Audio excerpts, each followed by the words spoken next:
Hey YouTubers, good morning. It's Rob. Guys, we got a good video this morning. This is going to be a video dear to the heart of every savvy saver out there, every connoisseur of cost cutting, every bargain master, every cheapskate tightwad. We're going to be talking about how to get the most out of your money when you go to an all-you-can-eat buffet. First part of the video. Second part of the video, we're going to talk about how to make sure you don't get sick. You want to get the most out of the dining experience, but you want to make sure the dining experience doesn't get a lot out of you. One part we're going to be saving our money. Second part we're going to be saving our stomach. So let's get started. When you go to a buffet, all you can eat restaurant, a lot of people they're just going to have a lot of different food for an inexpensive price. But we're going to have a strategy. We're going to get the most value out of that restaurant, that buffet. First of all, you're going to go, because everything's online nowadays, check the reviews.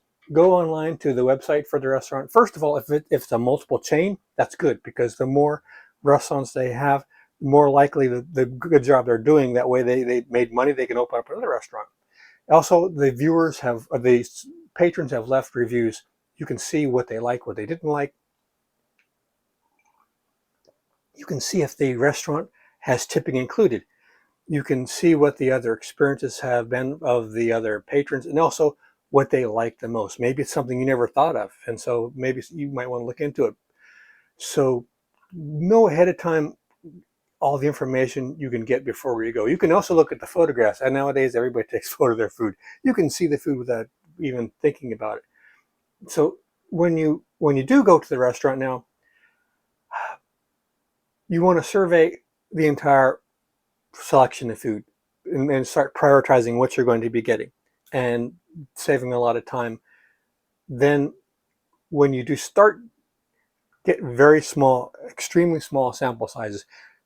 All-you-can-eat buffet restaurants are in business for all you can eat, not for all you started to eat and didn't finish. People at the restaurant will sometimes penalize and fine you, or they'll charge you more if you didn't clean your plate. If you have a plate, it's not all you cannot eat at a restaurant.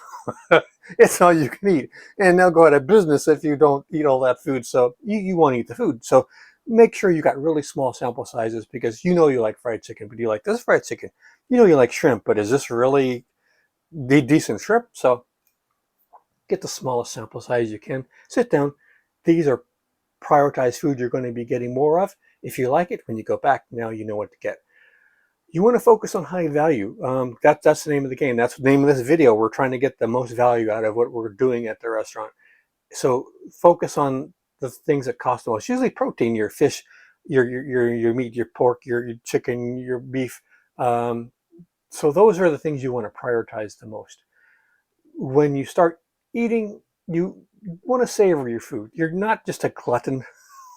I should say you're not a glutton. No one wants to be a glutton, but you want to savor your food. But not just for the experience, but also if you fill up your food too quick, you're going to get full too quick. Also, sometimes if you fill up too much, you overstuff, and now you're going to be sick later. So you don't want to be an idiot, just.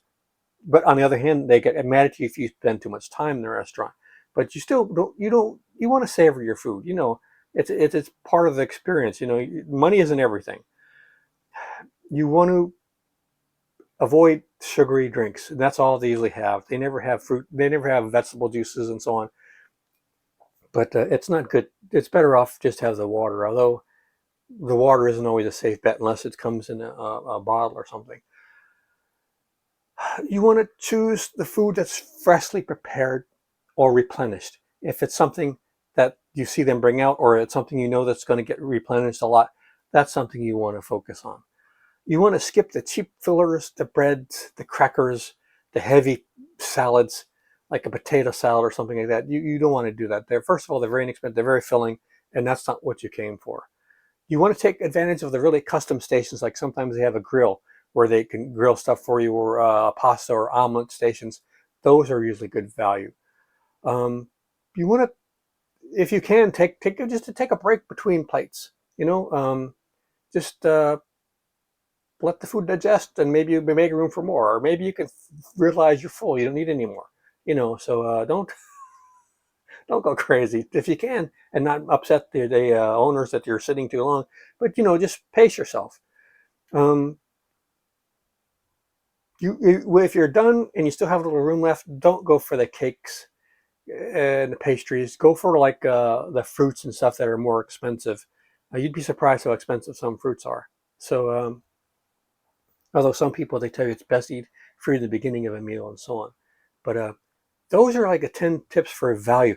What are the tips for health? First of all, once again, the digital reviews left online, you can see, go to like the last 6 months. Don't worry about something happened 6 years ago. You know, go like the last 6 months. What have people been reviewing? Maybe they left pictures of bugs in the drink. I've seen that. So you want to see what other patrons have left the negative reviews as far as the health and so on. And if you have a ton of people coming into a restaurant and one person leaves a review that, oh, they got sick. Well, maybe they got sick from something they ate at breakfast. Who knows? So, you can't always blame it on the restaurant. But if there's a pattern of people that are complaining about, they didn't have a good experience physically, you don't. That's a big caution flag, especially if it's recent. Um, you want to check when you go to the restaurant if it's been a health inspection. They'll have the notice on the door. You can see that. When you first walk into the place, does it have an odor? Does it have a smell? Or is it appetizing? If it has an unpleasant odor, that's a big sign. You also want to, before you start eating, go to the restroom and check it out. Is it foul? Is it nasty? Does it have a really bad smell? Also, you don't want to eat someplace where the restroom looks foul and smells terrible. So you didn't eat, so just go ahead and leave. Go to Winn-Dixie or Publix and get some ham and cheese and bread and an apple or something, and have yourself a light lunch and forget about the buffet. You always want to, when you start eating, make sure that the cold food is cold and hot food is hot. If something has been lukewarm, just sitting there for a long time, that's not good. You want to observe the overall cleanliness. You can get an idea. You can tell by opening your eyes and just looking around. When you do your first walk around to look at the different foods, you're also looking to see how cleanly things are and how attention to detail has been enforced. You want to look at the food turnover, how often they're replacing stuff. Sometimes stuff sitting there and it's just not the same anymore. It's dried out, it has changed colors. It's not appetizing. So you want to avoid those foods. You want to make sure they have the sneeze guards. You want to make sure they have utensils for everything. When you go and finish one plate and go and get more, use a new plate, because if you have some bacteria, something in that particular dish, you're going to be cross-contaminating with the other food. So get a fresh plate each time you get a new serving. Check the food labels. They're required to let you know if something is undercooked or not cooked, or if it has something. It could be an allergy for peanuts or whatever. So you want to not get sick by observing the labels if you have worries about things like that. You want to avoid food that's just sitting out uncovered and unprotected, and it's open to the air and people walking by and sneezing on it and stuff. So that's not always something you want to partake. You also, as you get older, it's more difficult for you to recover from food illnesses. So if you have things that are raw or partially cooked and uncooked, you want to evaluate the risk involved. So you may not want to, even if some people say it's really good and it tastes wonderful, maybe you shouldn't be eating the sushi. Maybe you shouldn't be eating those oysters if it's in July.